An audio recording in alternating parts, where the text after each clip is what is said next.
So, ayan, good morning Manapao. Today is fiesta dito sa Manapao. Ang gagawin natin ngayon is mag-almusal muna tayo, attend tayo ng mass, and then chibugan tayo. So, ayan, samahan nyo kami maghapon dito sa Manapao. Let's go!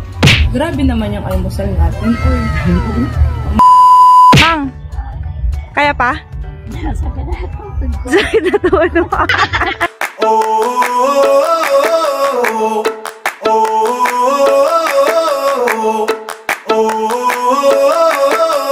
Tell me what it takes to get you feeling